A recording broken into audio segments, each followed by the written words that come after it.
It's been 5 years of Geordie capture, so let's take a look at what weddings looked like in 2021 versus 2026. So let me talk you through my very first wedding day as a photographer.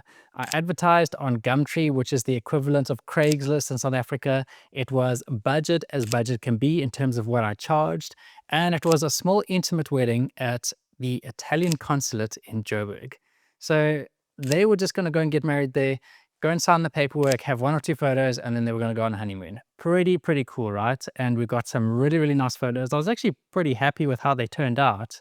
But at the time, I was shooting on my Sony a6000, not a super professional camera, but that is ultimately what started my wedding photography business.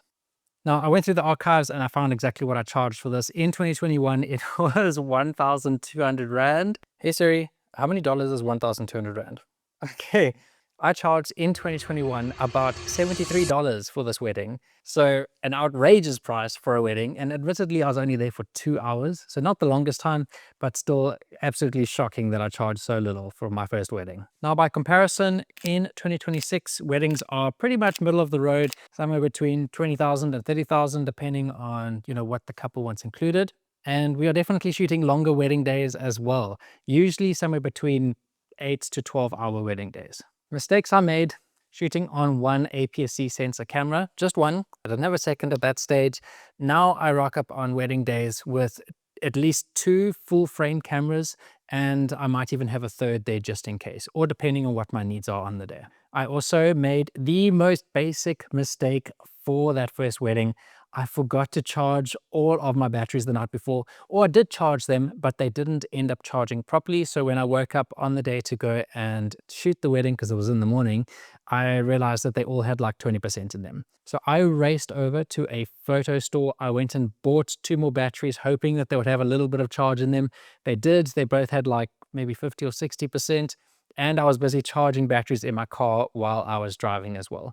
So on the day, I had enough batteries. Battery wasn't actually an issue because I had so many backups, but that was something that absolutely frightened me when I saw how little battery I had. Now I go with a full bag of batteries. I'm often going with 5, 6 batteries for a wedding day, and I'll usually use one or two per camera. Plus, I always go with a big portable charger and some extra charging cables just in case I do need to go and quickly put some more juice into one. Okay, how my style has changed. This one is pretty interesting. So I've gone through some fluctuations, some trends have come and gone. And I think in 2021, I was taking things just as I saw it. I didn't really know what options there were in terms of posing. I wasn't very experienced. I wasn't very confident in that. So I don't think I made couples feel the most confident in putting those poses together. But the photos I took were kind of, I'm going to call them lazy. So it would be kind of standing at eye level, taking the shots, maybe pivoting a little bit to the right or to the left. That's it. I feel like now I go and play around with angles quite a bit more. I feel like I've got the flexibility to go and be a little bit more creative, go and do something that perhaps I wouldn't have tried before, just because I already know that I've got my safety shots out of the way.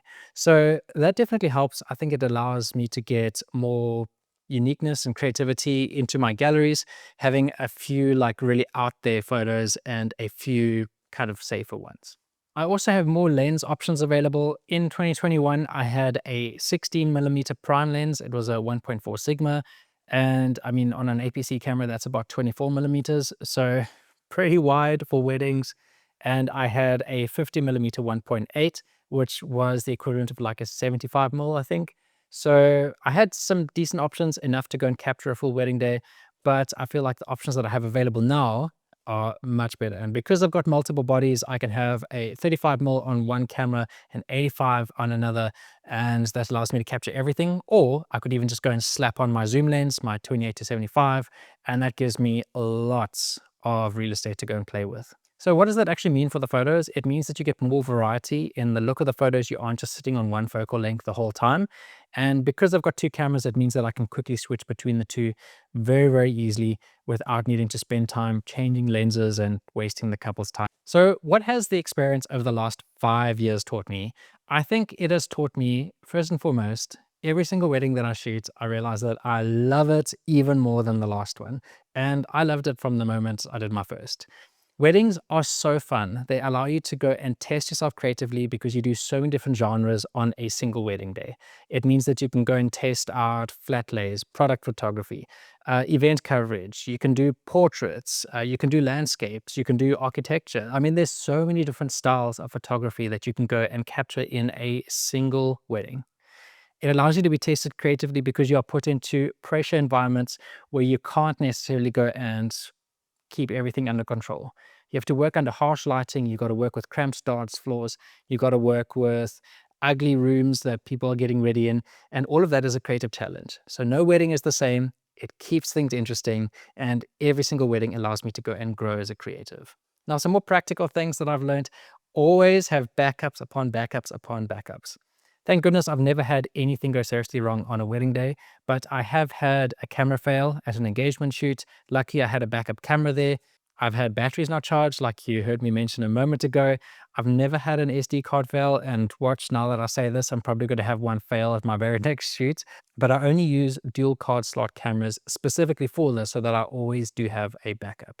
I'd say backups and maybe arriving early are the biggest tips that I can share with new photographers. So ultimately, the last 5 years have been amazing. I'm even more excited for the next 5 years, and I don't plan on stopping anytime soon. So stay tuned.